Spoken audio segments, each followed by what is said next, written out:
नमस्कार, live 11 media में आपका स्वागत है। रविशंकर प्रसाद और ओपी धनखड़ पर्यवेक्षक नियुक्त। आज शाम को होगा सीएम का ऐलान।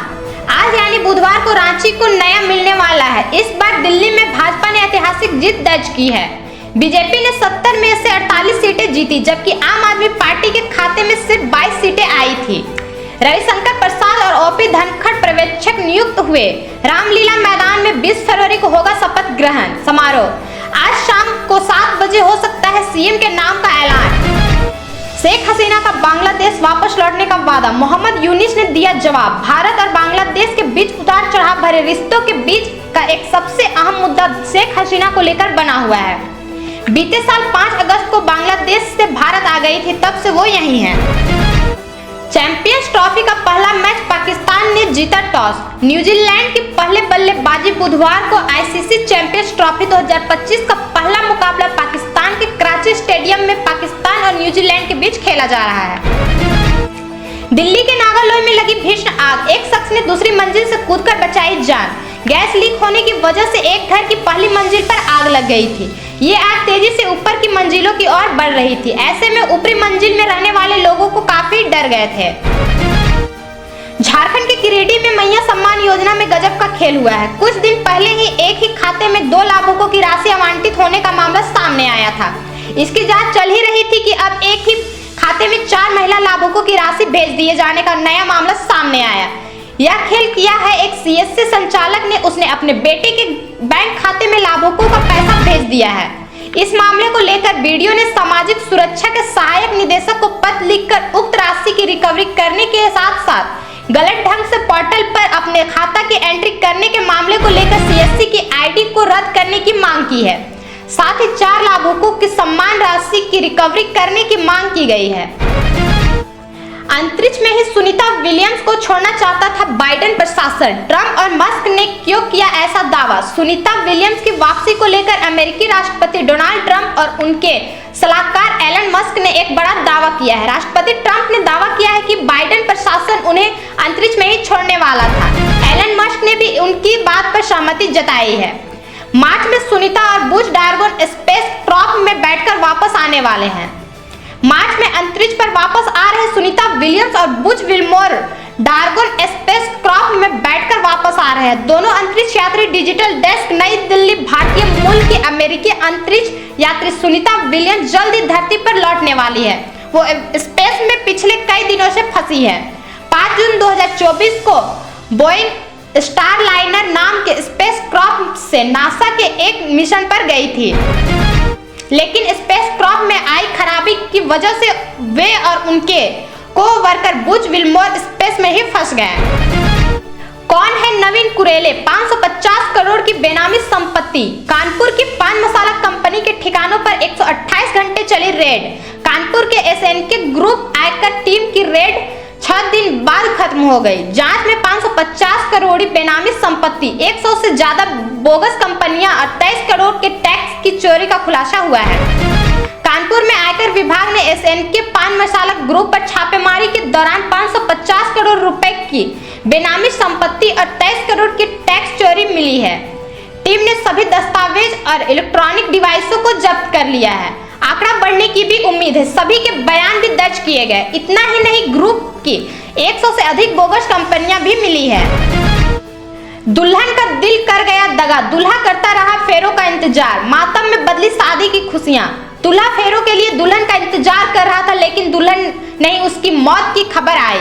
ये दिलो दिमाग को झकझोर देने वाली घटना है मुजफ्फरपुर की, जहां पार्लर से सजकर आई दुल्हन को हार्ट अटैक से मौत हो गई। मुजफ्फरपुर नगर में एक बेहद दर्दनाक घटना सामने आई है, जहां शादी के चंद घंटे पहले ही दुल्हन की मौत हो गई। 7 फेरे लेने की तैयारी कर रही दुल्हन अचानक इस दुनिया को अलविदा कह गई, जिससे शादी का माहौल गम में बदल गया।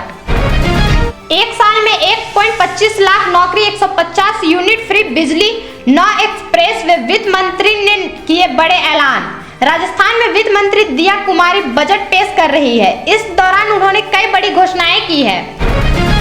एलिवेटेड रोड, स्टेट हाईवे सहित कई योजनाओं के लिए 5000 करोड़ से अधिक की घोषणा की। बजट में रोडवेज से जुड़ी घोषणा। सुगम यातायात के लिए रोडवेज को 500 नई बसें मिलेगी उन्होंने ये भी कहा कि प्रदेश $350 बिलियन का अर्थव्यवस्था बनेगा। राजस्थान सरकार ने पेंशन की राशि पर भी किया ऐलान। पाकिस्तान के बलूचिस्तान में आतंकवादी हमला हुआ है, जहां एक बस को रोककर 7 यात्रियों की हत्या की गई। अज्ञात बंदूकधारियों ने बस रोककर लोगों की आईडी जांच की और फिर पंजाब प्रांत के रहने वाले 7 लोगों की हत्या कर दी। फिलहाल किसी भी समूह ने इस हमला की जिम्मेवारी नहीं ली है। पुलिस जांच में जुटी हुई है। लोगों की पाकिस्तान में की गई हत्या, बंदूकधारियों ने आईडी देकर 7 को उतारा मौत के घाट। इस घटना से पहले शुक्रवार को बम हमले में 11 लोगों की हुई थी मौत। केरल में रैगिंग के मामले में 7 छात्रों को सस्पेंड कर दिया गया। पीड़ितों में से एक छात्र ने कहा, मैंने अपना बयान दे दिया है और पुलिस FIR दर्ज करेगी। पीड़ित मीडिया को बताया, यह घटना तब हुई जब मैं और मेरा दोस्त अभिषेक कैंपस से गुजर रहे थे। तभी सीनियर्स के एक ग्रुप ने हमें रोक लिया और मुझे पीटना शुरू कर दिया। 11 फरवरी को 7 सीनियर छात्रों के एक ग्रुप ने की थी मारपीट। पीड़ित छात्र ने सुनाई घटना की पूरी आप बीती। रैगिंग के कारण पीड़ित को गंभीर चोटें आई। कंज्यूमर कोर्ट ने बेंगलुरु के एक शख्स की शिकायत पर PVR आइनॉक्स पर फिल्म के शो से पहले ही 25 मिनट तक विज्ञापन दिखाने के मामले पर जुर्माना लगाया है। शख्स ने आरोप लगाया था कि फिल्म खत्म होने के बाद वो अपने अन्य कार्यक्रमों में शामिल नहीं हो पाया था और इसकी भरपाई पैसे से कैलकुलेट करना कठिन है। अब PVR आइनॉक्स ने शख्स को मिलेगा 65,000 रुपए। फिल्म से पहले एड दिखाना PVR आइनॉक्स को पड़ा महंगा। शख्स ने कोर्ट में केस कराया था दर्ज, मिली जीत। भारत के पास पैसा बहुत, $21 मिलियन क्यों दे फंडिंग के सवाल पर बोले डोनाल्ड ट्रंप। फ्लोरिडा के मार-ए-लागो में एक संवाददाता सम्मेलन में ट्रंप ने कहा, उनके पास बहुत ज्यादा पैसा है, ऐसे में हम भारत को $21 मिलियन क्यों देंगे। ये बात समझ से परे है। उन्होंने कहा कि भारत दुनिया में सबसे ज्यादा टैक्स लगाने वाले देशों में से एक है। हम मुश्किल से वहां पहुंच सकते हैं क्योंकि उनके ट्रैफिक बहुत ऊंचे हैं। भारत के ट्रैफिक बहुत ऊंचे हैं, हमारा सामान मुश्किल से वहां जा पाता है। ट्रंप, मैं भारत और प्रधानमंत्री मोदी का बहुत सम्मान करता हूं। दिल्ली NCR में आज और कल बारिश होने की संभावना जताई गई है। एक नए पश्चिमी विक्षोभ के एक्टिव होने से राजधानी के साथ देश के कई राज्यों में मौसम बदलेगा। मौसम विभाग ने कई राज्यों में आंधी के साथ बारिश अलर्ट जारी किया है। इसके अलावा पहाड़ों पर बर्फबारी पड़ने की भी संभावना है। आइए जानते हैं देश भर के मौसम का हाल। आज और कल दिल्ली NCR में बारिश के आसार। जयपुर, कोटा समेत राजस्थान के 5 शहरों में बदलेगा मौसम।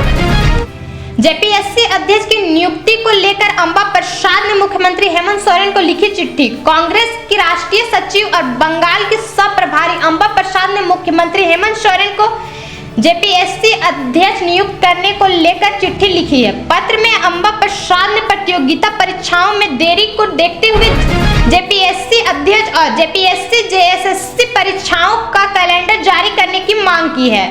अंबा प्रसाद ने मुख्यमंत्री से मुलाकात कर अपनी बातें भी रखी है। चिट्ठी में अंबा प्रसाद ने लिखा है कि प्रतियोगी परीक्षाओं में हो रही देरी से लाखों युवाओं के भविष्य पर अनिश्चितता बनी हुई है। सरकार ने पहले ही यह प्रस्ताव पास किया है कि 1 महीने के भीतर JSSC और JPSC की परीक्षाओं का कैलेंडर जारी किया जाएगा और हमें पूरा विश्वास है कि मुख्यमंत्री जी इस विषय को गंभीरता से लेते हुए जल्द से जल्द आवश्यक कार्रवाई सुनिश्चित करेंगे, जिससे राज्य के प्रतिभाशाली युवाओं को उनका हक मिल सके। दिल्ली में सत्ता गंवाने के बाद आपको एक और झटका। नई दिल्ली में सत्ता गंवाने के बाद आम आदमी पार्टी को एक और झटका लगा है। राष्ट्रपति द्रौपदी मुर्मू ने आप नेता सत्येंद्र जैन पर मनी लॉन्ड्रिंग का केस चलाने के लिए प्रवर्तन निदेशालय की अनुमति दे दी है। ईडी अब राष्ट्रपति की मंजूरी की जानकारी देते हुए एक नया पूरक आरोप पत्र अदालत में दाखिल करेगी। बता दें कि गृह मंत्रालय ने दिल्ली के पूर्व स्वास्थ्य मंत्री के खिलाफ भारतीय नागरिक सुरक्षा संहिता की धारा 218 के तहत मंजूरी मांगी थी। बिहार में 2 जगहों पर NIA की रेड। जाली नोट के पाकिस्तानी कनेक्शन को लेकर छापेमारी। पटना राष्ट्रीय जांच एजेंसी ने बुधवार को बिहार के 2 जिलों में छापेमारी की है।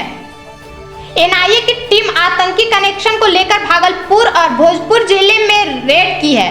मिली जानकारी के अनुसार जाली नोट के अवैध कारोबार मामले में आतंकी कनेक्शन या कहे तो पाकिस्तानी लिंक को लेकर छापेमारी कर रही है। पटना के बेऊर जेल में बंद जाली नोट मामले के मुख्य आरोपी नजरे सद्दाम के भागलपुर के बहरापुर स्थित आवास पर एनआईए की टीम पूछताछ कर आतंकी कनेक्शन खंगाल रही है। योगी सरकार के टीबी अभियान के 69वें दिन में 79,967 टीबी मरीज चिन्हित। सीएम योगी के निर्देश पर चल रहे 100 दिवसीय संघन टीबी अभियान में अब तक 12.5 लाख से अधिक लोगों को खिलाई गई दवा। 74% उच्च जोखिम वाले लोग हुए कवर। नई दिल्ली रेलवे स्टेशन पर मची भगदड़ में हुई लोगों की मौत के मामले में दिल्ली हाईकोर्ट ने भारतीय रेलवे से जवाब मांगा है। हाईकोर्ट ने रेलवे बोर्ड के उच्च अधिकारियों से इस बात पर विचार करने को कहा कि ऐसी घटनाओं को कैसे रोका जा सकता है। साथ ही अदालत ने रेलवे एक्ट को पूरे भावना के साथ लागू करने को कहा। अब इस मामले की अगली सुनवाई 26 मार्च को होगी। एनआईए ने पाक आईएसआई से जुड़े विशाखापट्टनम जासूसी मामले में 3 और आरोपियों को गिरफ्तार किया। ये 3 गिरफ्तारियां कर्नाटक और केरल से हुई हैं। धन्यवाद।